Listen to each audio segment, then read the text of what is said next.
Cuanto guarda relación con Jesús, provoca fascinación. Y aunque la práctica religiosa decaiga en estos tiempos, ese interés en Jesucristo no hace sino aumentar. En mi opinión, ello obedece no solo a que Jesús sea la gran referencia espiritual de la cultura occidental, se debe sobre todo a que su figura mítica encuentra las más profundas resonancias en nuestro inconsciente colectivo y en nuestro propio espíritu, que son mucho más sabios que nuestra limitada razón. Este interés en Jesús lo demuestran, entre otras muchas cosas, el éxito de novelas muy dispares. Un éxito para el que los expertos literarios no encuentran explicación alguna. Pongamos dos ejemplos muy distintos. Caballo de Troya, de Juan José Benítez, que nos presenta a un Jesús muy próximo que sin embargo se manifiesta como Hijo de Dios y hermano nuestro. O el Código da Vinci de Dan Brown, que realiza polémicas revelaciones sobre la manipulación a la que habría sido sometida la figura de Jesús y que incurre en el riesgo de que veamos a Jesús como un simple mortal. En este documental prosiguen las polémicas revelaciones sobre los orígenes del cristianismo que habíamos iniciado en los anteriores. Les propongo que lo examinen con mente crítica y corazón abierto. Estoy convencido de que el conocimiento y el debate deben ser bienvenidos tras siglos de oscurantismo y pueden reavivar nuestro espíritu y nuestra mente, adormecidas como están en medio de un mundo materialista y carente de reflexión profunda. Sabemos que los 4 evangelios fueron escritos mucho tiempo después de la muerte de Jesús y que el credo y los dogmas cristianos que hoy conocemos fueron definidos siglos más tarde. ¿Qué sabemos entonces de cierto sobre Jesús? ¿Quién fue realmente? ¿El Hijo único de Dios? ¿O acaso un hombre extraordinario que acabó siendo mitificado? Ahora estamos descubriendo que la versión de su historia y del significado de su misión en la tierra que hoy conocemos no coinciden con la que tenían sus primeros seguidores. Y que entre los cristianos primitivos existían concepciones mucho más variadas y divergentes que las que hoy separan a las diversas iglesias cristianas. Este documental es una búsqueda a través del mundo de los místicos y de los gnósticos. Estos creían que todos llevamos una chispa divina encerrada en el fondo de nuestro ser. Veían la historia de Jesús como una alegoría o una metáfora de la búsqueda del ser humano a través de la vida. Una búsqueda del Dios interior que les conduciría hacia el misterio de la muerte y permitiría al ser humano encontrar la clave de la resurrección. Una búsqueda que es descrita en los antiquísimos evangelios gnósticos. Aquí tenemos uno de los 2 volúmenes que se han publicado en castellano, unos evangelios gnósticos que fueron hallados en Egipto hace 6 décadas. Estoy convencido de que la visión mística del cristianismo que descubriremos en este documental ofrece una alternativa a aquellos que tienden a ver a Jesús como un ser humano mitificado y a quienes buscan una espiritualidad practicable en las lejanas regiones orientales. Este documental nos descubre que no hay necesidad de buscar esa mística en el otro extremo del mundo. Podemos encontrar una forma de trascendencia más adecuada a nuestro psiquismo dentro de la tradición iniciática occidental. Una tradición que encuentra en el cristianismo su continuación y su síntesis más perfecta.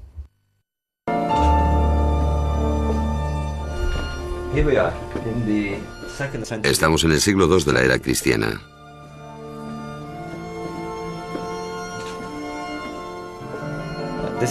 En el tiempo en que los cristianos no habían formulado aún su iconografía, sus símbolos o sus mitos, en un sentido, esto representa el otro mundo. Las regiones tenebrosas donde los iniciados contactaban con las divinidades. Es la luz que penetra en la oscuridad, buscando un camino a la vida futura. Los portales de la inmortalidad a través de la muerte. Y así, los iniciados llegaban aquí en total oscuridad, quizás sin antorchas, a impregnarse del espíritu del lugar. Simbolizaban el tránsito de la vida a la muerte y a la resurrección.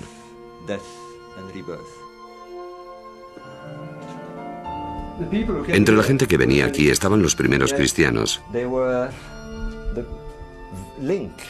Todavía existía un vínculo entre los cultos mistéricos del antiguo Egipto y la religión gnóstica. Y vemos a los cristianos practicando los rituales de los egipcios.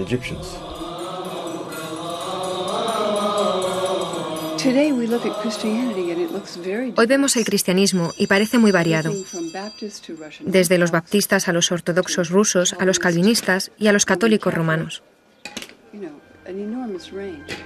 Pero en el siglo I la variedad era mayor aún, porque no existía el canon de las escrituras del Nuevo Testamento, ni un credo universal, ni tampoco una estructura específica. Lo que me fascina es que entonces el cristianismo era más plural de lo que es hoy.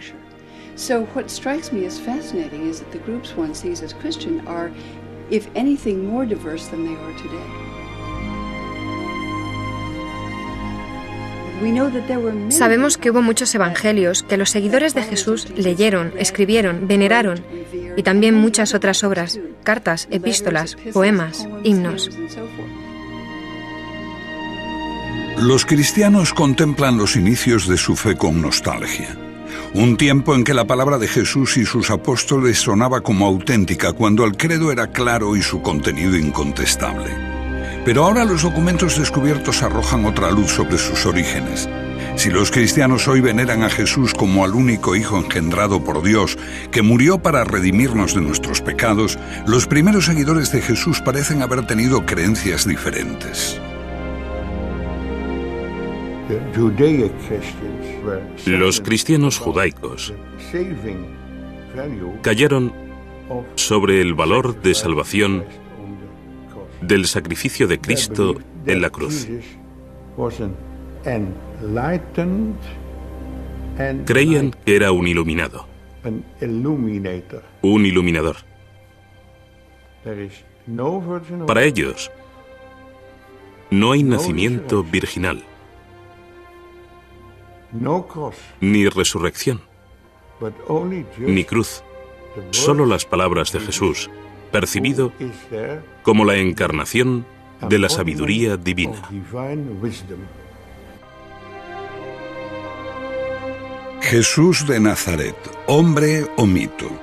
Los que estuvieron con él no parece que lo recordasen como al único Hijo de Dios, pero perecieron en el holocausto del alzamiento judío contra Roma. ¿Lo describen tan claramente los evangelios?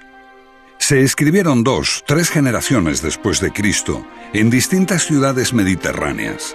Entonces surgió otra imagen, la de Jesús como Hijo de Dios. Sin embargo, persistían ecos de los primeros tiempos. Edad Media, el sur de Francia. Una fe diferente surgía y proponía otra visión de Cristo. La Iglesia considera herejes a esa gente, peor que demonios. Durante décadas, la furia de la Iglesia se alza contra los cristianos gnósticos. Los cruzados diezmaron a la población. Se creó la Inquisición para quemar a esos cátaros, como ellos se llamaban a sí mismos, los purificados, los puros.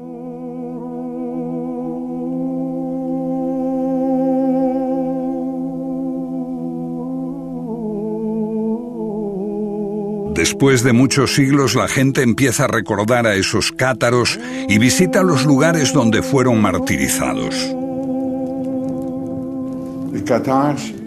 Los cátaros no fueron precursores de la Reforma.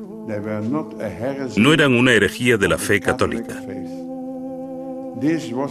La suya fue una fe diferente y se remonta a los primeros tiempos del cristianismo, o incluso antes, cuando la gente veía el mundo como un reino de sombras, de espaldas a la realidad,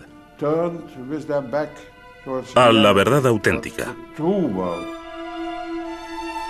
Un hombre atado, incapaz de moverse, creyendo que las sombras que ve en la pared son la realidad.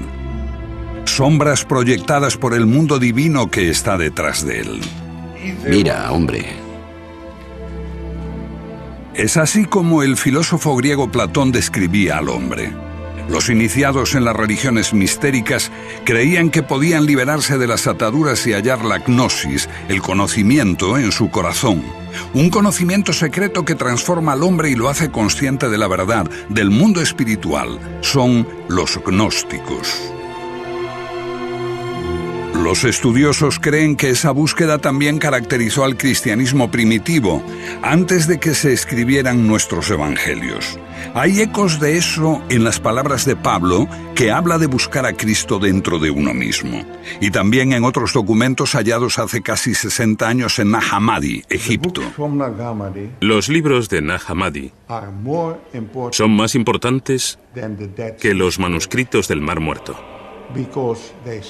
porque arrojan una nueva luz sobre el cristianismo, Jesús y Dios.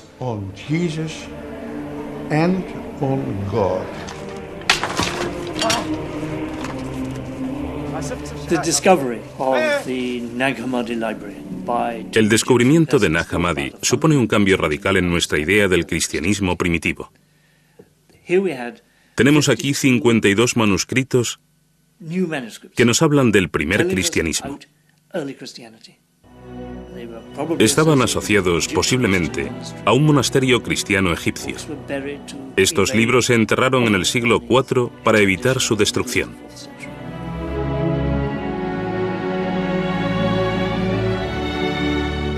Nos dan abundante información. Es asombroso que los cristianos no se precipitasen a leer el Evangelio de Tomás y todos esos textos maravillosos.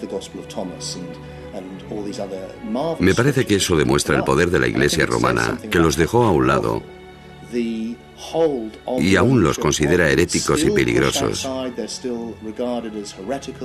Y por supuesto lo son. Son peligrosos para la Iglesia literalista porque ponen en cuestión su interpretación.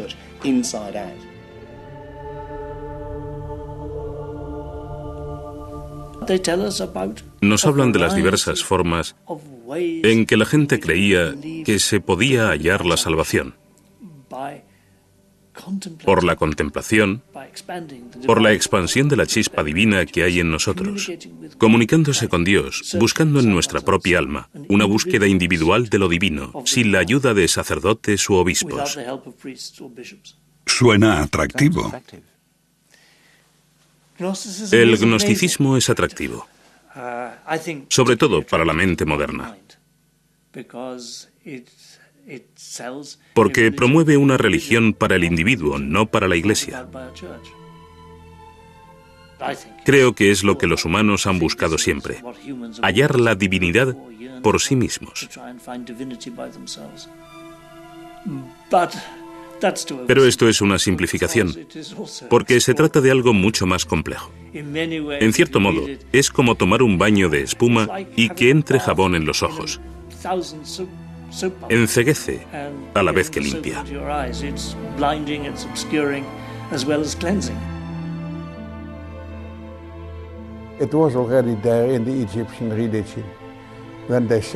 Ya en la religión egipcia, se decía que el hombre después de la muerte se convertía en Osiris, se integraba en Dios. El hombre es un Dios caído que recuerda el paraíso. Este es el concepto de todos los misterios de la antigüedad, de Isis, de Mitra, de Adonis.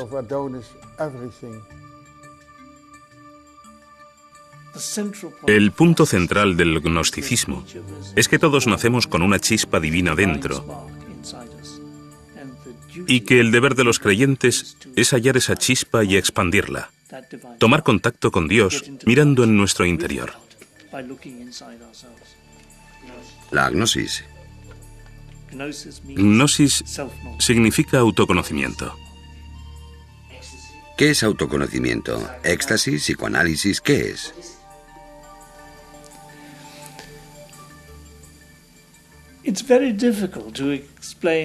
Es muy difícil explicar qué es el autoconocimiento y cómo se obtiene. No es como el psicoanálisis. No es una exploración intelectual del alma, ni el éxtasis. Es la contemplación de uno mismo. A veces con la ayuda de un líder. Es la quietud, una sincera búsqueda individual.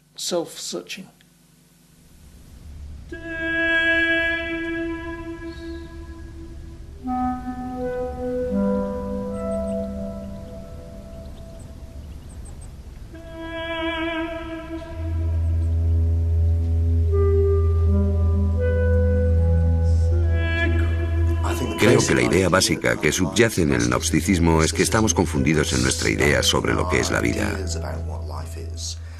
y sobre quiénes somos. Adentrarnos en un entorno como este echa abajo nuestros esquemas. Estás cara a cara con el mayor de los misterios, la muerte. La idea de que dejarás de existir como forma física y te enfrentas con el misterio absoluto del que proviene todo, el misterio que somos, el misterio que es.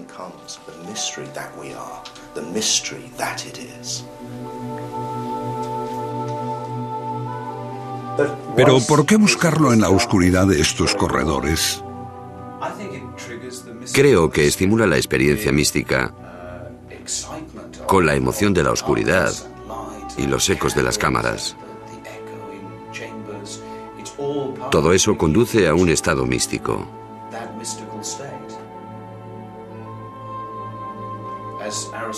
Como decía Aristóteles sobre los misterios, no vas allí a aprender, sino a experimentar. Si crees que solo es un proceso intelectual, te equivocas. Es algo mucho más grande que eso.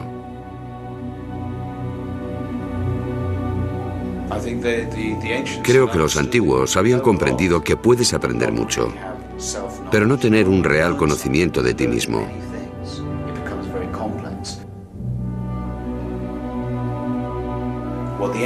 Lo que los antiguos buscan es un retorno a la totalidad, el conocimiento de la unidad de todas las cosas. Durante más de 2000 años la gnosis fue reprimida. Principalmente supimos algo de ella por las acusaciones de los padres de la Iglesia. Pero el hallazgo de Nag Hammadi en 1945 cambió para siempre nuestra forma de ver los orígenes del cristianismo. Los que los hallaron al principio los desecharon. Cayeron en manos de traficantes, algunos fueron quemados, pero finalmente llegaron a manos de la ciencia gracias a personas como Gilles Quispert, que llevó los manuscritos más importantes a Europa, y a sus amigos, entre ellos el gran psiquiatra Carl Jung.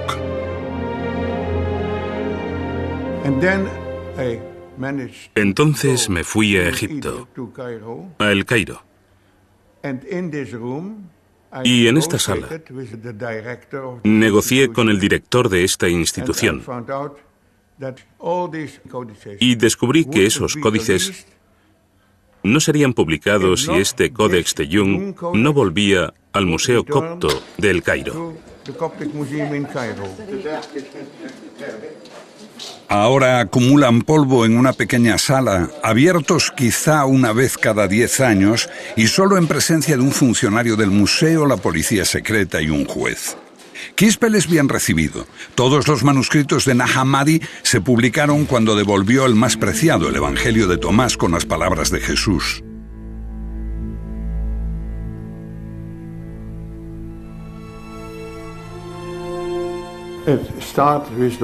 Empezó diciendo: estas son las palabras que Jesús dijo y que Dídimo Judas Tomás escribió. Y él dijo: quien descubre el sentido de estas palabras no conocerá la muerte. ¿Quién es Dídimo Tomás? Dídimo Judas Tomás significa Judas el mellizo o el gemelo.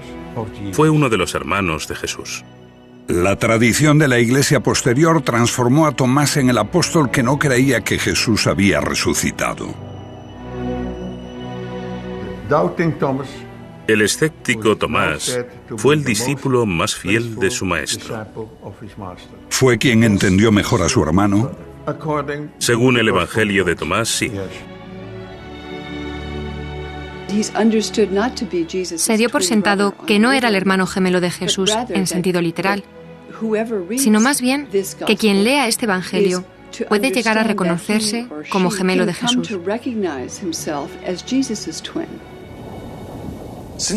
Dado que se ha dicho que eres mi gemelo y auténtico compañero, examínate a ti mismo.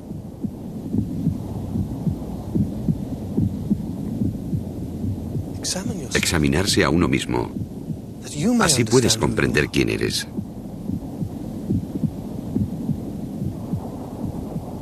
Y serás llamado, porque el que no se conoce a sí mismo nada sabe. Pero el que se conoce llega simultáneamente a la profundidad de todo. Lo que tienes dentro te salvará. You have within you will save you if you bring it forth from yourselves. Creo que Tomás se interpreta simbólicamente, que todo el que viene a ver a Jesús viene a verse a sí mismo como el gemelo de Jesús, el que es creado a imagen de Dios, como Él lo fue. ¿Qué dice el Evangelio de Tomás?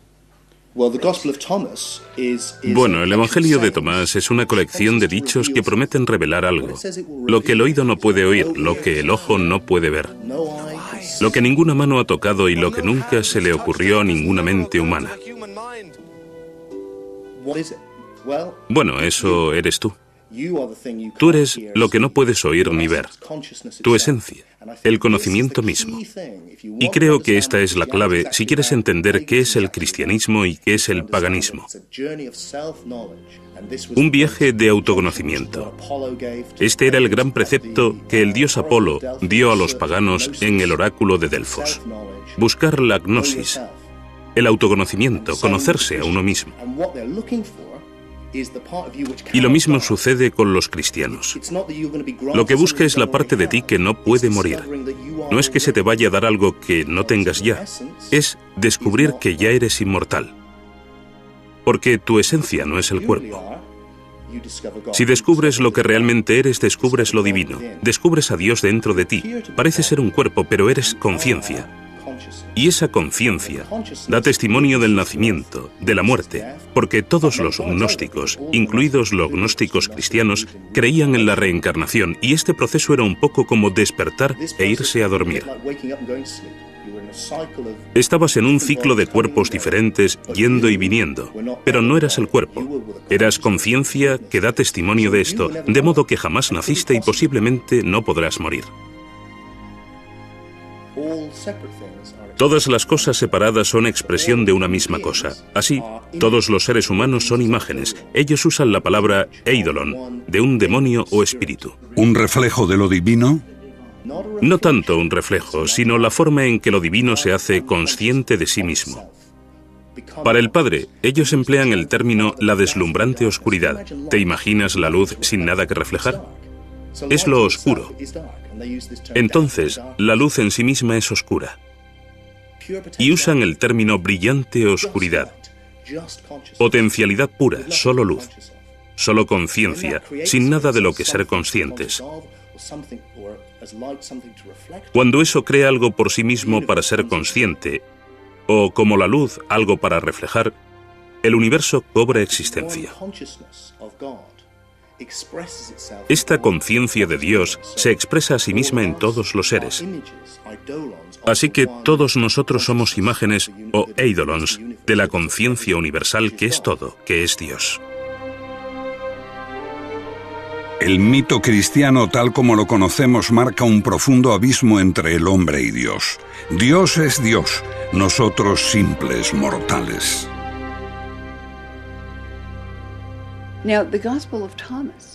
El Evangelio de Tomás tiene un mensaje muy distinto. Habla de Jesús como el Hijo de Dios y habla de los otros humanos, como de los niños de Dios que no son conscientes de haber sido creados a imagen de Dios. La luz divina que se creó antes de que el universo se creara, cuando Dios dijo, hágase la luz, la humanidad fue hecha imagen de esa luz. Y en el Evangelio de Tomás, Jesús habla como una voz desde la luz. Yo soy la luz que está por encima de todo. Yo soy el todo.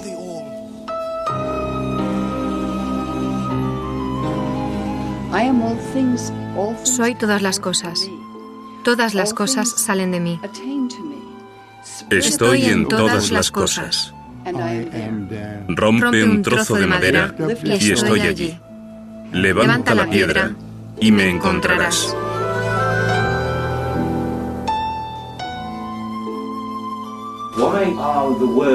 ¿Por qué las palabras del Evangelio de Tomás, busca bajo una piedra y me encontrarás, son tan peligrosas para la Iglesia? Porque es panteísmo. Sugiere que la divinidad está en todas partes y en todas las cosas. Lo que ocurre con el triunfo del cristianismo es que se traduce en la creación de una iglesia. Para llegar a Dios, tienes que hacerlo a través del obispo. Si quieres construir una iglesia, tienes que decir que la salvación solo es posible mediante, desde y a través de la iglesia. Y el representante de Dios en la tierra es el Papa. Esa es la única vía, mientras que para los agnósticos se trata solo de ti, tú puedes hacerlo.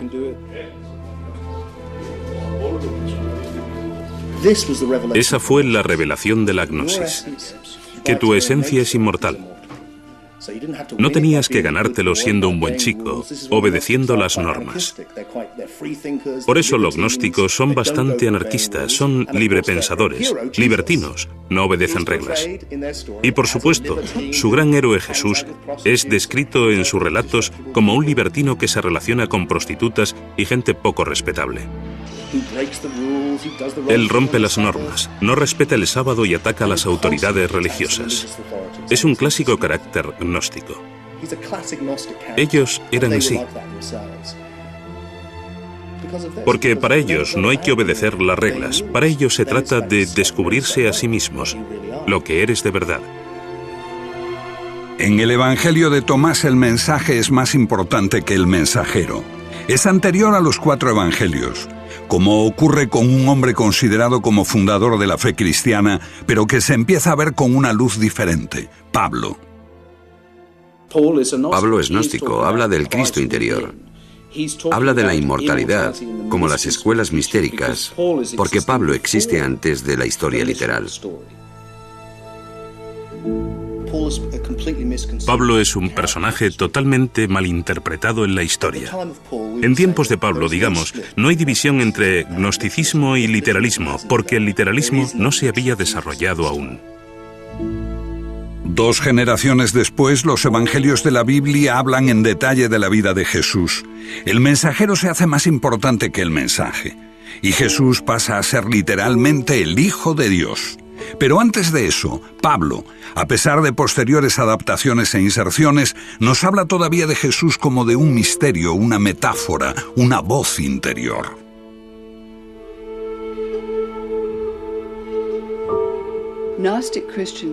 Los cristianos gnósticos creían que Pablo era su maestro, el padre de la Iglesia, Tertuliano, que despreciaba a los gnósticos.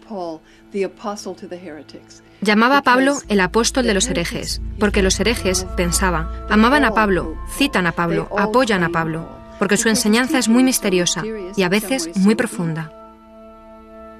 Si es así, el pensamiento de Pablo coincide con la mayor parte de las ideas elaboradas aquí. Quizá la ciudad más grande de la antigüedad, en la encrucijada de Asia, África y Europa, la ciudad de Alejandría. Alejandría en ese tiempo, la segunda ciudad del occidente. Allí se originó el gnosticismo. Allí vivían los egipcios, los griegos Y había más judíos en Alejandría que en Judea y Galilea en aquella época.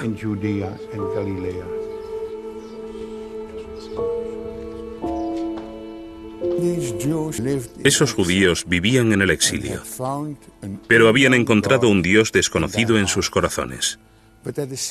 Al mismo tiempo, no podían encontrar a ese mismo Dios en el mundo,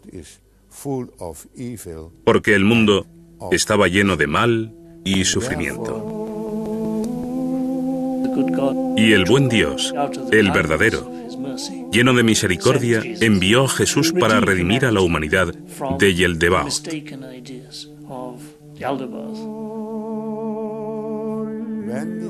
Cuando esos judíos de Alejandría se hicieron cristianos, Jesús apeló a lo más profundo de ellos y dijo: quien se conoce a sí mismo conoce a Dios.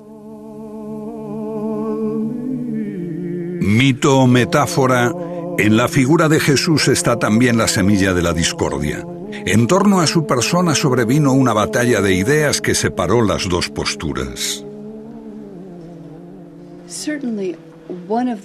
Sí, una de las mayores pugnas entre los seguidores de Jesús fue la cuestión de por qué Jesús murió de manera tan terrible. Para las comunidades ortodoxas, la única forma de encontrarle un sentido religioso era interpretarlo como un sacrificio redentor. Pero este sacrificio redentor solo tenía sentido si todos necesitábamos redimirnos del pecado. Así, los cristianos desarrollaron la idea de que teníamos que haber pecado terriblemente, sin posible redención. Entonces, la idea de que el Mesías de Dios muere en un sacrificio redentor por los pecados del mundo se convierte en una forzada explicación de su crucifixión.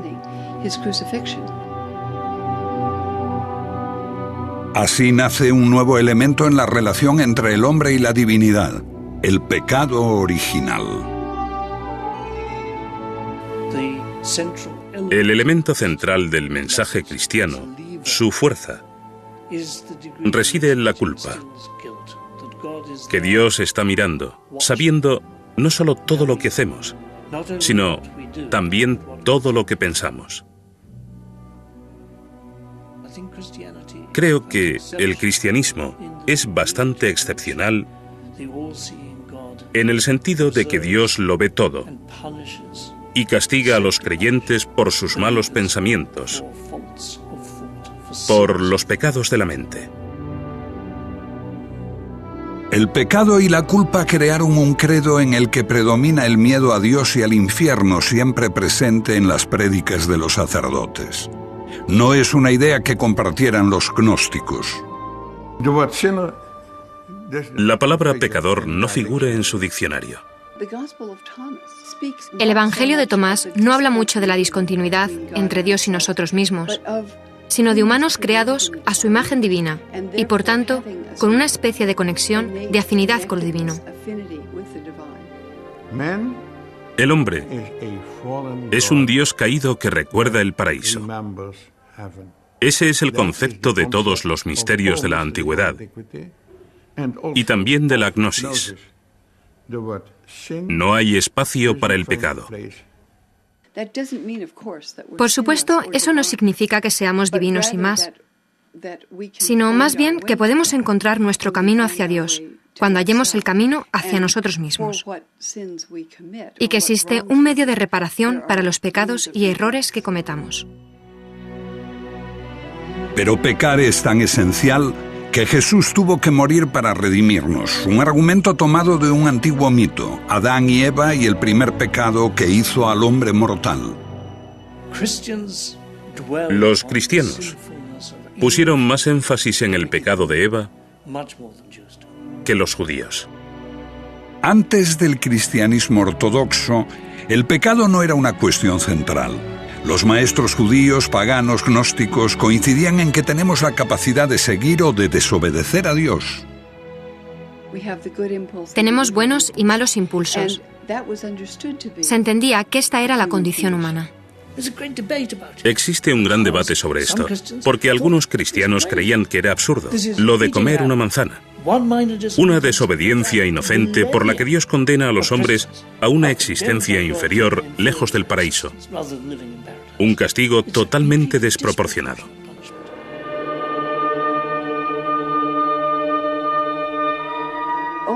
La idea cristiana de que el pecado es inherente a los humanos, la idea del pecado original, la desarrolla especialmente San Agustín en el siglo IV y se canoniza como enseñanza ortodoxa cristiana a partir del siglo IV.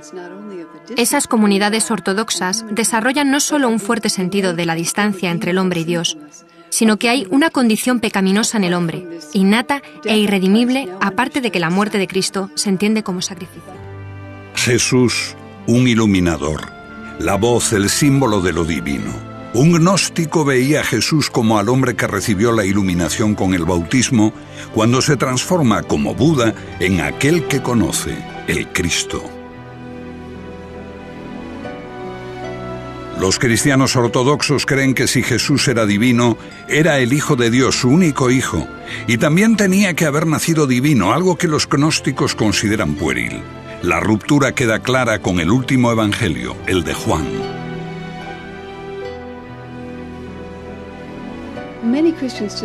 Muchos cristianos pensarán hoy, desde luego, el cristianismo dice que Jesús es el Hijo de Dios. Pero esto no es lo que vemos en Mateo, Marcos o Lucas. Encuentras que Jesús es el Mesías de Dios, el que enseña el camino de la rectitud. Se podía ser un judío muy devoto y seguir a Jesús en eso. Pero con el Evangelio de Juan, la afirmación de que Jesús es Hijo de Dios, y más aún, su único Hijo, es una afirmación radical que no veo mencionada por los ortodoxos antes del año 160 más o menos. Pero esta idea se convierte en la lente a través de la cual los cristianos leen los evangelios.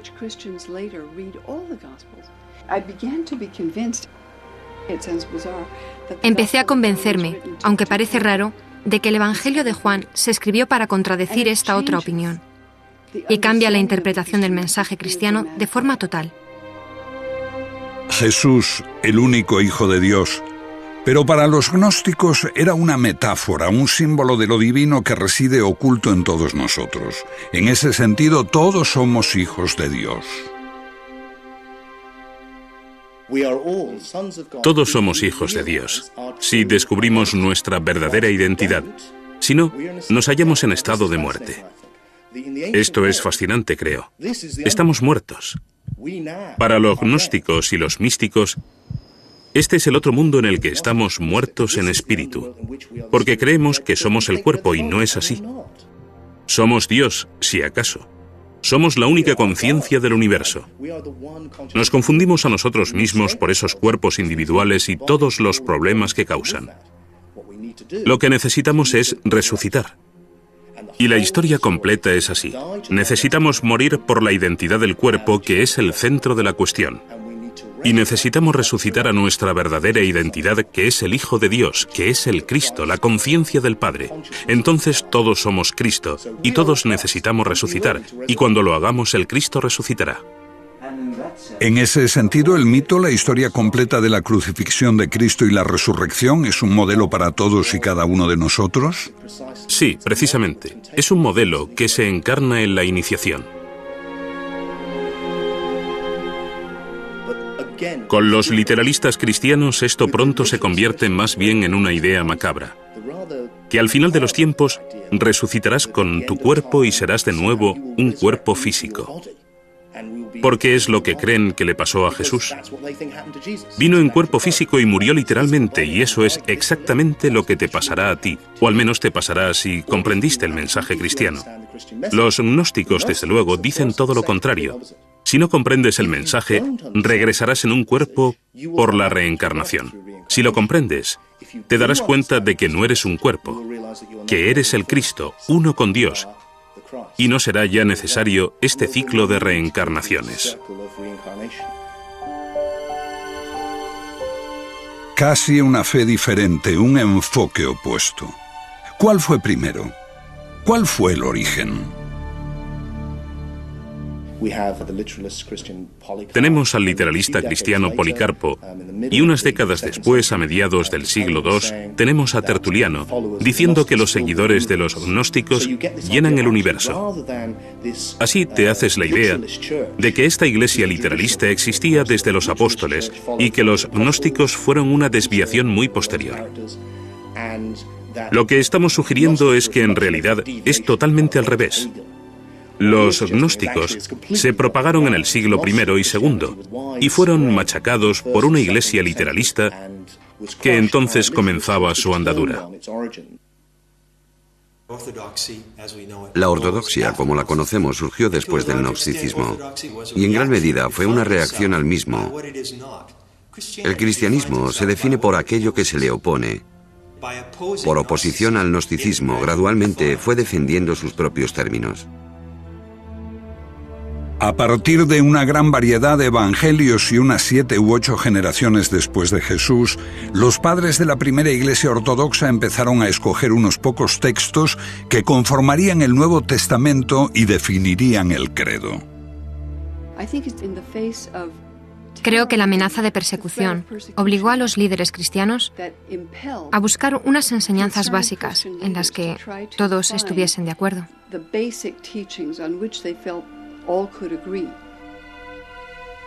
En esta selección, las opiniones gnósticas eran demasiado complejas y fueron desestimadas. Una de las grandes bazas del cristianismo es la simplicidad con que se transmite el mensaje. Decir que Jesús es el Hijo de Dios. Jesús vino a salvarnos por nuestros pecados. Jesús murió por nosotros, sabiendo que estas insignificancias son el pase que da entrada a la iglesia cristiana. En sentido amplio, ¿los evangelios son una invención? Creo que es un error verlos como una invención, pero se prestan a interpretaciones ambivalentes. Por ejemplo, Pablo dice hablar de dos formas al mismo tiempo. Para los que pueden oír el mensaje espiritual y para quienes solo pueden entenderlo literalmente. Si tomamos la frase que aparece en muchas iglesias, nadie llega al Padre sino a través de mí, vemos que para los gnósticos, esto significa que para llegar a Dios tienes que ser consciente de lo que esta figura representa en ti. Y este es el mensaje de Pablo. Para llegar a Dios debes hallar al Cristo dentro, como una alegoría de la verdad. Pero el literalismo dice, no, este es el único camino. Creo que después de tener esta idea de una encarnación literal del Hijo de Dios, no la de un mítico Hijo de Dios, entonces, el concepto es que para tu propio bien, debes salvar el alma de otros. Y todos deben creer esto, obligados por su propio bien. Así tienes el mandato divino de ser autoritario. Los cristianos lo tomaban todo como algo personal. Pero cuando personalizas a la divinidad, la cargas con toda la ira, críticas, resentimiento y agresividad que existe en la personalidad humana. ¡Hereje! Los cristianos se enfadaron mucho porque tomaban como algo personal que su Salvador fuese rechazado. Los gnósticos solo querían descubrir dónde estaba la verdad. Los gnósticos atacaron las opiniones de los primeros cristianos. Pero los cristianos no solo atacaron las opiniones de los gnósticos, atacaron a los propios gnósticos.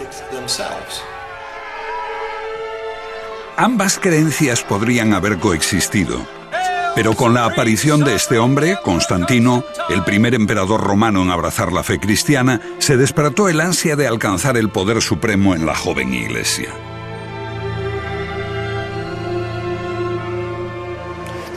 La historia dice que Constantino tuvo una visión, un sueño, donde veía la señal de la cruz en el cielo, y se convenció de que si se hacía cristiano y utilizaba este emblema, ganaría la batalla contra su rival pagano. Fue aquí, en el puente Milvio, donde tuvo lugar una gran batalla que colocó al cristianismo en su triunfante camino al éxito.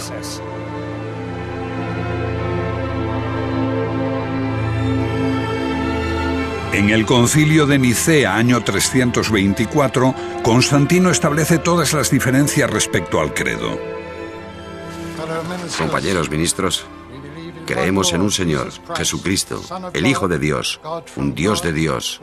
3 siglos después de su muerte, Jesús es proclamado Hijo de Dios por decreto imperial y se prohíbe cualquier otra opinión.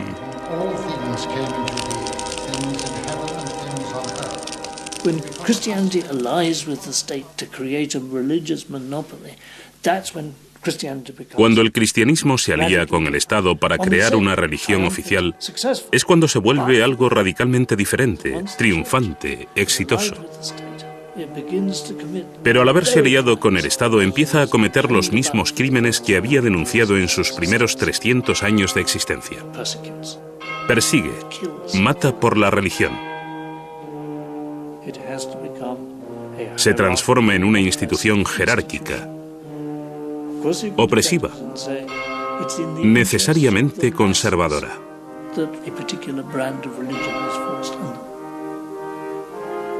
But it's not my fantasy, my imagination of how religion best proceeds. Es interesante Constantino. Cuando Constantino se convierte, uno de sus primeros actos es hacerle a las iglesias de Roma grandes regalos de plata y oro.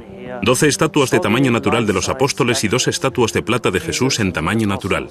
Así, 20 años después de su conversión, las iglesias de Roma parecen templos paganos, y esto es solo una muestra de la riqueza que obtiene la Iglesia en el siglo IV. La alianza con el Estado significa riqueza para la Iglesia, riqueza para los obispos, riqueza para el Papa de Roma. ¿Es corrupta la Iglesia? Sí. ¿Conserva un sentido de sus orígenes, el sentido de la importancia de la pobreza? Sí. Entonces la Iglesia se divide entre la pobreza y la abstinencia de los monjes y la riqueza de los obispos. Pero aún así, los obispos conservan un sentido de recuerdo de la caridad, de la virtud, lo mejor de ellos. Esto siempre desgarra, hay siempre esta tensión interior. Jesús jamás fundó una iglesia. No dejó instrucciones para una iglesia. Es una invención posterior, diseñada para reforzar el poder de la Iglesia católica. Es inconcebible que Jesús, un simple hombre de Galilea, pretendiese fundar una Iglesia universal. ¿Piensa que Jesús dio alguna autoridad a Pedro? Otra vez, esas leyendas son invenciones, como la donación de Constantino. La donación de Constantino es una farsa. Había un documento que la Iglesia en la Edad Media afirmaba que era un contrato escrito por Constantino en su lecho de muerte. Aquí os doy el imperio para que lo custodiéis. Entonces, cuando este se reveló como una falsificación, se inició la Reforma Protestante. De algún modo, todo lo que hemos hecho es escuchar a los perdedores. Fueron destruidos en el siglo IV. Hemos retrocedido y dijimos, solo porque perdieron esa batalla, solo porque la Iglesia romana, con sus ideas de un Jesús histórico y una religión literalista, tomó el mando, no quiere decir que su versión de los hechos sea la verdadera. ¿Qué le pasó a los perdedores? Fueron erradicados. Todos los que conociesen la otra historia, gnósticos y paganos, fueron expulsados del imperio. Los templos se derribaron, los filósofos fueron asesinados, los libros prohibidos y quemados. Si el cristianismo era la religión favorita de Dios, entonces uno podía pensar que al triunfar se hubiera entrado en la Edad de Oro. Todo lo contrario, se entró en un tiempo de oscuridad, en el que la gente incluso olvidó cómo hacer casas de ladrillos. Y hubo que esperar hasta el Renacimiento, cuando esos instruidos paganos regresaron a Italia, a Florencia. Los libros de Platón, que habían estado prohibidos durante 1000 años, volvieron como la hermética y de pronto Botticelli empezó a pintar cuadros de dioses paganos. Lo llamamos el renacimiento de la cultura occidental, porque ésta vuelve a ocupar el lugar que tenía antes del triunfo del cristianismo. La creencia en la historia de Jesús era originalmente solo el primer paso en la espiritualidad cristiana, el misterio exterior. El significado debía explicarlo un maestro iluminado cuando se estuviese maduro espiritualmente. una comprensión mística de Dios más allá del simple dogma. Aunque había muchos grandes místicos cristianos en los últimos siglos que intuitivamente vieron este nivel simbólico más profundo, como cultura hemos conservado solo los misterios exteriores. Creo que conservamos la forma, pero hemos perdido el significado. Mientras las iglesias se vacían, la gente busca por todas partes. A veces tan lejos como el otro extremo del mundo, sin darse cuenta de que una antigua tradición que buscaba lo mismo yace en lo profundo de nuestro pasado.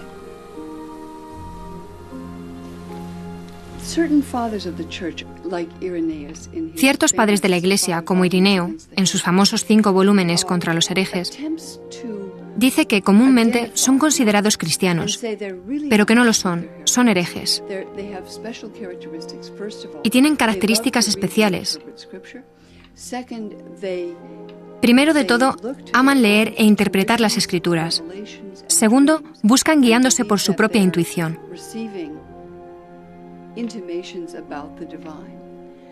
Tercero, están investigando constantemente, siempre abiertos a nuevas exploraciones.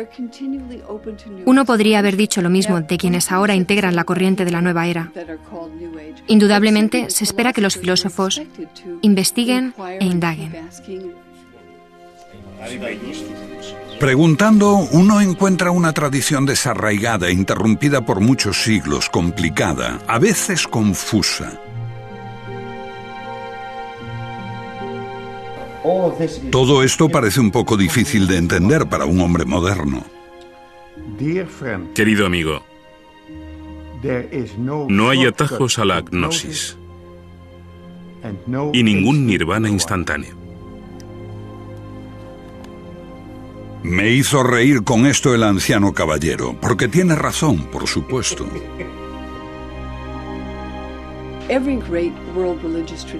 Toda gran tradición religiosa mundial, ya sea el hinduismo, el budismo, el islamismo, el judaísmo, tienen las enseñanzas para todos. La enseñanza esotérica, que se supone siguen todos sus fieles. Y también una enseñanza esotérica o mística. La única que no lo tiene es el cristianismo occidental. Creo que es lamentable que haya sido considerado herético ese camino que mucha gente busca para su propia integridad y desarrollo. Either heretical or a path leading nowhere.